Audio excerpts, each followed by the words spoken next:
we need to start talking about the reopening of the domestic bond market. And in fact, what we've been asking since Monday or since last week is when government comes into the market to borrow, currently government has been able to drive down treasury bill rates to now about less than 6%. When they come to the market, what should be the rate? I want to pick the thought of Caleb first, and I'll come to Winston. Yeah. Government is returning. Big sums of money will be taken from the market. Yeah. Cocoa bills is going to come in. Yeah. I don't know if it's going to be the same thing, whether they're going to issue ESLA bonds, Dache bonds, or they're going to change the name, because I understand that it's for infrastructure. Yeah. How will the whole structure be, and what will be the ideal coupon rate when government returns? So currently with the T-bill market is between 3 months, 6 months, and then 1 year.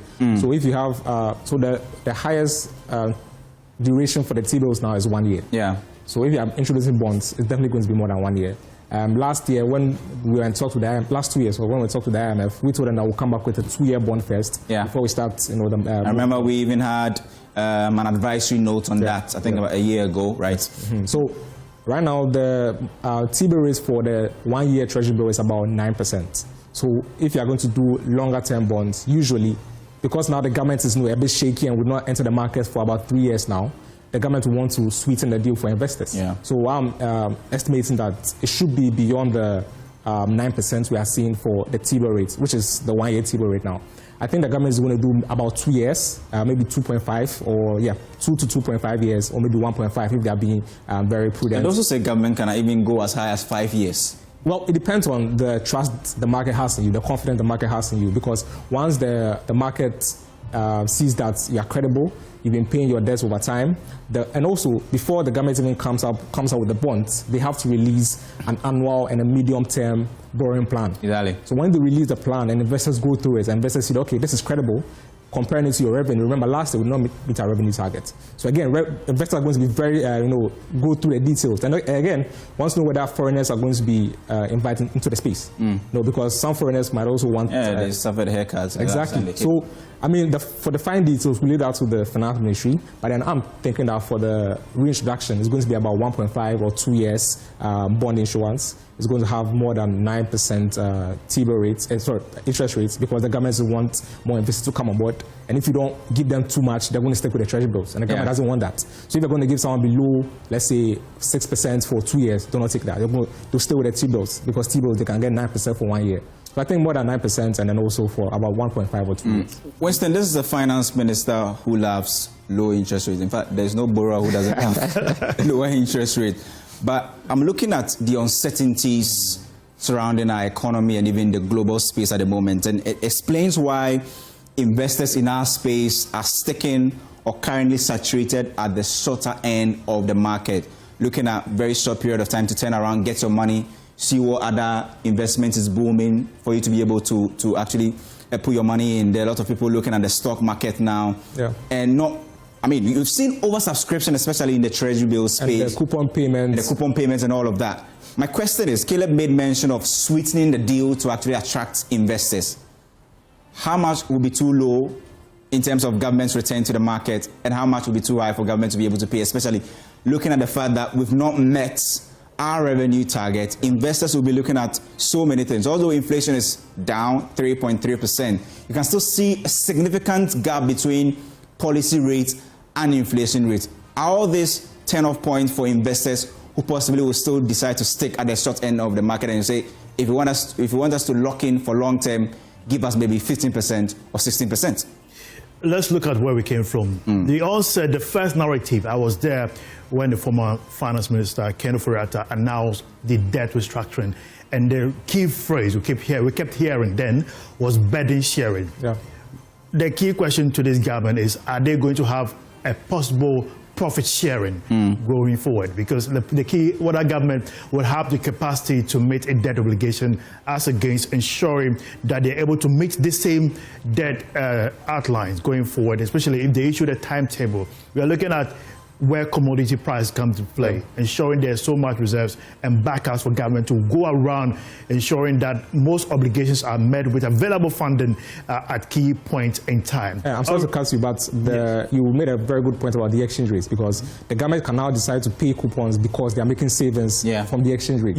So the stability of a currency moving forward again is going to be another thing to look at before investors gain your confidence back. And they are in a quick upfront to ensure they are releasing those interest on already owed bonds and then doing that quickly before their maturing date. And this is a good sign.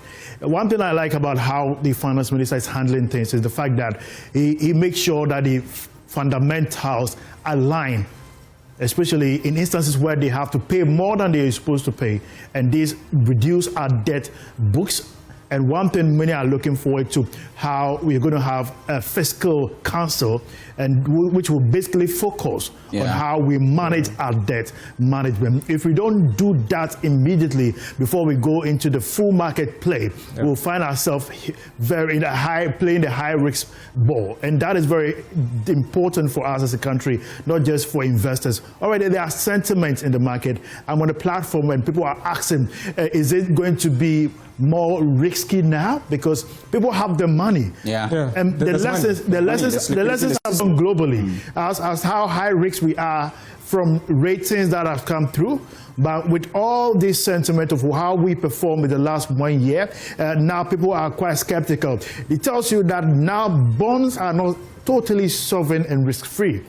You can have a paper, certainly be rest assured that it can be restructured. Ghanaians are now... It can be haircuts. You can be bubblized, basically. So Ghanaians are now more prone, are now more advised, basically ensuring that whatever you're holding, there can likely be restructured. Restructuring is now a new doctrine in the government's books. Unlike previously, what our economic books tells us, the government cannot fail. It can never default. So that things are changing. So people will now have to diversify that portfolio. Few monies here in the stock market, few monies here in commodities investment, few monies here in treasury bills, and all this are now what financial advisors will give to anyone who wants to release money domestically. So government has done so much with the T-bills without borrowing externally for a year now, but let's see whether it will be the same narrative. And if Winston and Caleb, I'm looking at the total exposures that came in when we did the DDEP in 2023.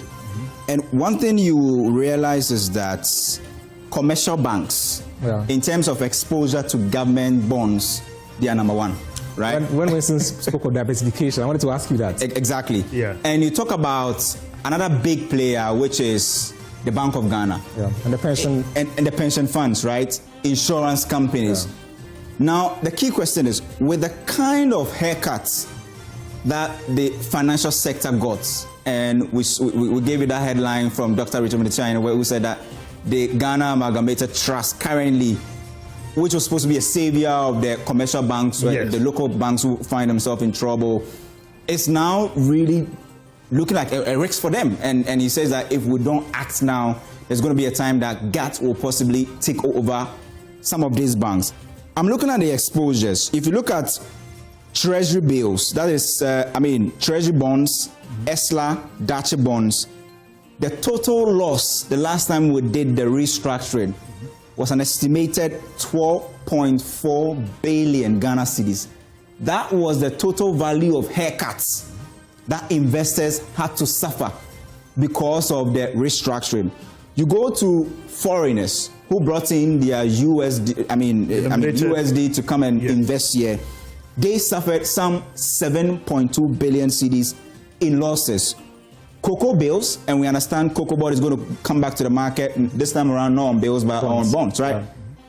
Investors who decided to stick with Cocoa Board lost in total 4.5 billion cedis. BOG lost significant amount of money. You put all this together in total, the space lost some 60.8 billion cedis. How do you go to the market and say that, well, I've been able to clean my books, looking at the long term, everything look good, and if I float or if I issue the bonds, there's high probability that I'm going to pay. Especially looking at the fact that government simply doesn't want to pay high interest, Yeah. how do we find a balance, finally, before we even leave this space? How do we find a balance by not paying too high and giving the investors that there's assurance that we will pay when the time is due? So I think it's even good news for us because the interest rates for the T-bills is about 9%. If the government goes too high on the bonds, they're going to get so many subscriptions there. Yeah. And we've already seen some restraints that the finance minister is kicking back some of the T-bill subscriptions. Yeah. This means that the government does not want to take too much. Yeah, because of the short turnaround time, right? Exactly. So with the bonds, the government needs to stick to that principle it has set with the short end of the market. Once that happens, more liquidity is going to private businesses. Once it goes to private businesses, we know expansion, industrialization, all of that. So the government needs to make sure that it doesn't give out too many bonds. It sets targets, it sticks to the targets, so it doesn't go overboard.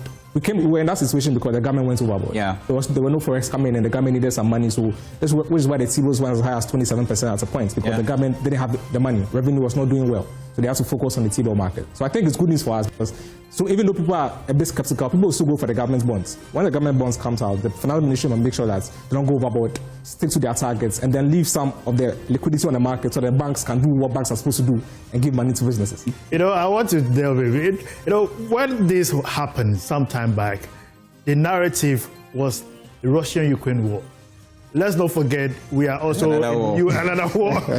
And if we don't manage that risk, the external risk component, it's likely to go on ahead. And the governor of the Bank of Ghana made mention of this external risk consistently during the last MPC. We're waiting to see the next MPC, what they take into consideration. Well, definitely, our advisory last year said that, well, whatever happens in the local bond market space will create a perfect picture for investors who are outside. Our return to the Eurobond markets, if only will go anywhere, will depend on how disciplined we are when we start issuing bonds. Investors who used to buy bonds used to enjoy some 19%. We are observing the space. Government will come very soon, issuance calendar out, and we simply do not know the coupon rates yet. We'll be observing the space, how government is going to offer investors. Will investors decide that we want to stay at the short end of the market and possibly give less of our liquidity to the long-term or the medium-term end of the market? We simply will find answers here for you on Beyond the Numbers on previous show. But my name is Isaac Ofie-Adjei, and I did this with Winston Taki. Definitely. Caleb Ziblen. See you on Friday, 3:30 as we wrap up the trading week.